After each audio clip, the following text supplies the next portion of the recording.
অশান্ত মধ্যপ্রাচ্য Iran Israel সংঘাত চরমে পৌঁছেছে। ওখানে এই অবস্থা হওয়ারই ছিল। প্রতিক্রিয়া ইরানের এক অভিনেত্রীর। हर एक life that is lost is a loss, खास तौर अगर वो बच्चों की है। और अनफॉर्चुनेटली वॉर में ये सब होता है, तो वॉर नहीं होना चाहिए, पहले तो ये है।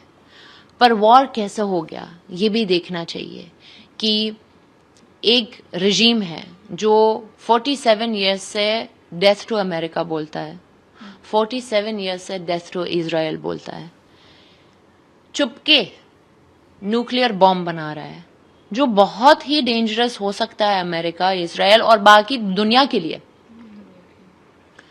आप मुझे बताओ, आपको न्यूक्लियर बॉम्ब क्यों चाहिए? अभी तक इतने सारे मिसाइल्स आ गए हैं ईरान में, पर सिविलियंस को टारगेट नहीं किया है।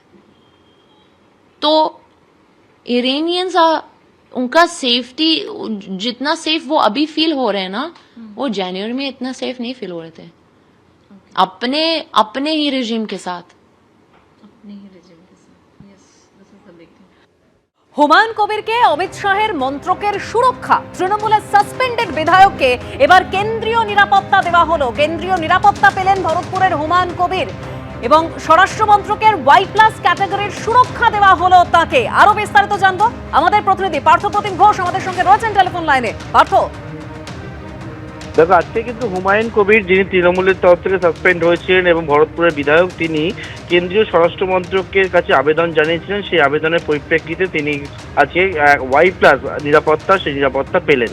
এবং হুমায়ুন কবির দল ছাড়ার পরবর্তীকালে তিনি জানিয়েছিলেন যে তার নিরাপত্তা নিয়ে তিনি আশঙ্কা বোধ করছিলেন এবং তিনি রাজ্য পুলিশের নিরাপত্তা পান, তার সঙ্গে থাকেন এবং তার পাশাপাশি তিনি কিন্তু আদালতের কাছে, হাইকোর্টের কাছে তিনি আবেদন করেছিলেন তাকে যাতে কেন্দ্রীয় সুরক্ষা দেওয়া হয়। আদালত জানিয়েছিল যে গোটা বিষয়টা কেন্দ্রীয় স্বরাষ্ট্র মন্ত্রকের কাছে জানানোর জন্য, এবং সেই মতো হুমায়ুন কবির তিনি কিন্তু কেন্দ্রীয় স্বরাষ্ট্র মন্ত্রকের কাছে আবেদন জানিয়েছিলেন এবং সেই আবেদনের পরিপ্রেক্ষিতে আজকে হুমায়ুন কবিরকে Y+ ক্যাটাগরি নিরাপত্তা সেটা প্রদান করা হয়েছে। হুমায়ুন কবির রেজিনগরের যে বাড়ি, সেখানে CISF এর 12 জনের সদস্য যারা কেন্দ্রীয় নিরাপত্তা বাহিনী, তারা সেখানে দুপুরবেলায় গিয়ে পৌঁছেছেন এবং হুমায়ুন কবিরকে তারা কিন্তু নিরাপত্তা দেবেন। কেন্দ্রীয় স্বরাষ্ট্র মন্ত্রকের কাছে যে আবেদন, সেই আবেদন মঞ্জুর করে Y+ সিকিউরিটি পেলেন হুমায়ুন কবির।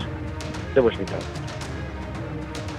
একদম পার্থ, তুমি আমাদের সঙ্গে থাকো। অর্থাৎ Y+ ক্যাটাগরির নিরাপত্তা দেওয়া হলো এবার হুমায়ুন কবিরকে। ভরতপুরের সাসপেন্ডেড তৃণমূল বিধায়ক হুমায়ুন কবির, তাকে এবার কেন্দ্রীয় নিরাপত্তা দেওয়া হলো।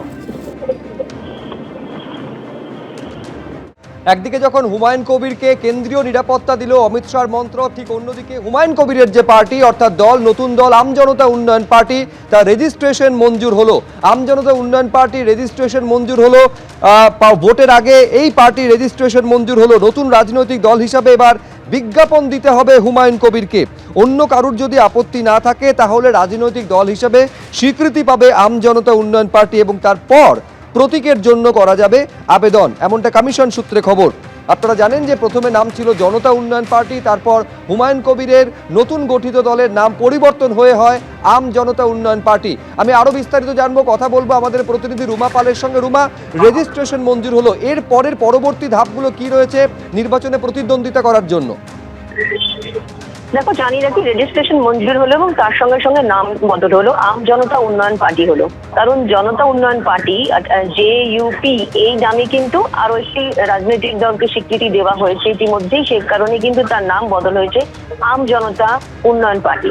এবং কমিশন সূত্রে খবর যে হুমায়ুন কবিরকে এবার সংবাদপত্রে নতুন রাজনৈতিক দলের বিষয়ে বিজ্ঞাপন দিতে হবে এবং ওই দল নিয়ে যদি কোনো কারোর আপত্তি না থাকে তাহলে রাজনৈতিক দল হিসেবে স্বীকৃতি দেবে কমিশন এবং তারপরে প্রতীকের জন্য আবেদন করা যাবে। এবং অবশ্যই প্রতীকের জন্য আবেদন করা যাবে, এই পুরো বিষয়টা প্রসেসটা হলেই কিন্তু দেখা যাবে, অবশ্যই মনে করা হচ্ছে যে ভোটেও তারা লড়তে কোনো অসুবিধা হবে না, এমনটা কিন্তু কমিশন সূত্রে খবর। ধন্যবাদ রুমা। ABP আনন্দ, এগিয়ে থাকে, এগিয়ে রাখে।